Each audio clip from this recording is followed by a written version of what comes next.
Hi, Dave. Little different today because I'm not going to ask you about the Oilers. Small picture question. What do you think of the Seattle team name and the jersey? And larger picture question from your experience when you were with that franchise, why you think it's going to work and be a good spot for an NHL team? Thanks. First, I think it's going to be an incredible franchise. There's a great passion for it. There's what I didn't realize is how the community, there's a ton of hockey in the community, not just the junior teams, but I think there's over 150 adult hockey teams, like the beer league teams, the men's and women's teams there. So there's a great passion for hockey there. It was interesting to see where they ended up. I was involved in a lot of those discussions about the branding and with that organization for a long time. So I didn't know which way it was going to go, and I knew that was one of the names that they were looking at. I love the logo. The jerseys are great looking jerseys. So I'm happy for the people in Seattle. They've got a brand. Now they can continue to push that franchise ahead. It's going to be a great franchise. It's very well run, great ownership, and there's great passion in the fan base there already. So I think it'll be a very successful franchise, and really happy for all the people involved in it that they get to push it along like they are. Next question, Rob Tichkowski. Rob, as soon as your microphone's active, you can ask your question. Go ahead. Hi, Dave. Normally when you see players showing up for training camp, they've already been skating for several weeks. They're ready to go. This time they're kind of almost starting from a dead stop. I'm wondering, 10 days in, if you can kind of rate the progress that you've seen from then to now and compare it to where maybe they would be at this stage of a normal training camp. Well, the thing about it is most of them they didn't probably skate as much as they normally do, but they were all skating. Like they had all been on the ice quite a bit before they got to camp. We talked a lot with the training staff and our fitness staff to make sure we didn't want to bombard them early to make sure that we got up and kind of going. We wanted to make sure we were not having hip and groin problems with jamming them into things right away. So we've kind of monitored their workload and ramped it up each day. I think the guys have handled it very well, and knock on wood, we've been pretty healthy.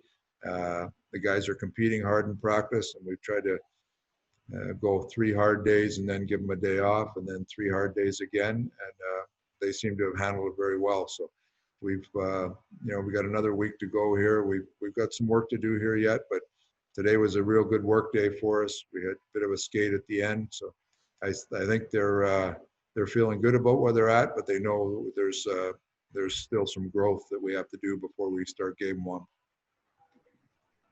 Next question will be Mark Spector. Mark, go ahead.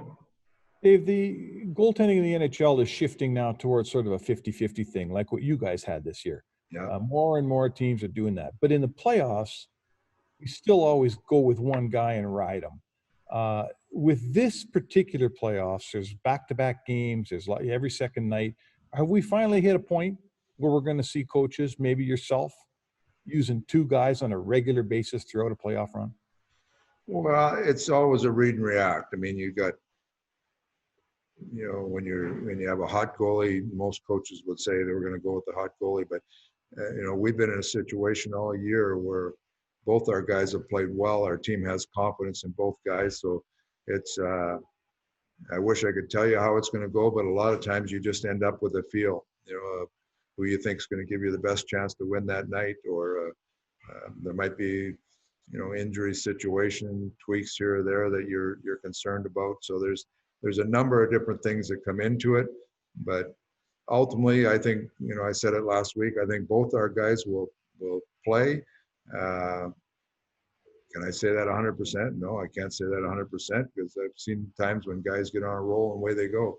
But we have confidence in both our guys, and it's really a read and react. It's your gut feel on that day, talking to Schwartzy about where they think they're at in practice, and just whatever you think gives your team the best chance to win that night, that's the way we'll go. Next question from John Matiz. Sorry if I got the pronunciation incorrect there. Go ahead, John. That was close enough. Hey, Dave. I'm curious. I got 2 questions here. First, what's your expectation for the type of hockey in the qualifying round across the league? Is it going to mimic what we see every October, looser, higher scoring, or maybe it'll mimic normal playoffs, tighter, lower scoring? And then my second question would be, how are you handling pre-scouting? Is there such a thing as over-preparing for an opponent since you've had so much runway here? Yeah, there is. I've seen different scenarios where I think there's over preparation, the paralysis by analysis. I've been a big believer that you better make sure your team is up and going at full max or full strength, because it doesn't matter what the other team does if you're not going to play to your capabilities. So you understand what your opponents are going to do, and you understand where you are, and there's things in a game that you have to be aware of. But I'm a big believer that our team has to be prepared, and that's our main focus. That being said, you always know what your opposition, what their strengths, weaknesses, you go right through them. Special teams obviously play a big part of that. As far as the hockey, I think there'll be, if you could have a hybrid, I think there will be a little bit of, what do you call it, early sloppiness in games, but I also think there'll be a great emphasis put on, detailed, doing things right, making sure you're not beating yourself. So, you're in the playoffs, if you beat yourself, you're going to regret it. So there's a fine line between trying to play loose or trying to get up to speed, and making sure you're not giving games away. So, we feel comfortable with our preparation. We're going to try to get up and going as hard as we can and as close to playoff style as we can. Everybody recognizes it's a short ramp to that, but every team, I think, will be gearing towards making sure they're trying to play their best at that time, and going out and have the ability to win games, and mistakes lose you games. So that'll be the focus, I'm sure, of all 24 teams. Next question from Daniel Nugent-Bowman. Daniel, go ahead. Hi, Dave. Caleb Jones obviously got a late start to camp here. How have you found that he's fared in kind of getting back up to speed? And do you anticipate him kind of working into that bottom pair with either Russell or Benning? Yeah, I think he's coming along. I think he's still got a ways to go. You have to recognize that he was off the ice for about 15 or 16 days, and really did nothing for those, very little for those 15 or 16 days. So he's slowly getting back up to speed. We've in these scrimmages, I think, have been good for him. He's putting some extra work in, so we'll see where he gets to. So we're confident in the depth of our defense. We want to make sure that everybody's playing up to capabilities, and when we get into game one, we'll play the players that we think gives us the best chance to be successful. Next question for Derek Van Diest. Derek, as soon as your microphone's active, you can go ahead. Go ahead. Yeah, hi, Dave. I just want to go back to the Seattle franchise. I just want to ask you about when you were a senior advisor there, did you have a specific role, or were you involved in everything from building that team from the bottom up? And also, was it a tough decision to come and coach when you were part of something like Seattle? Was it a tough decision to leave that franchise and come to Edmonton? Well, it was a really unique opportunity, and I said that there's a couple things that the organization is going to be a great organization. Todd Lewicki is. I didn't know Todd well, but got to know him a little bit before I started, and they're going to run a great organization there. And they brought me in there was a lot of decisions that were being made, whether it was the big building, the practice facility, just stuff where they needed a hockey opinion on, and also to start laying the groundwork of building the hockey operations department, and doing a study on what Vegas did, went through everything that, their build up to it, what was right, what was, they had a very successful first season. What did they do right? Maybe is there things that they could have done differently? Full study on teams about, the number of people in hockey operations, number of scouts each team had, how teams were designed. So a full diagnostic of what you wanted to see in a hockey operations.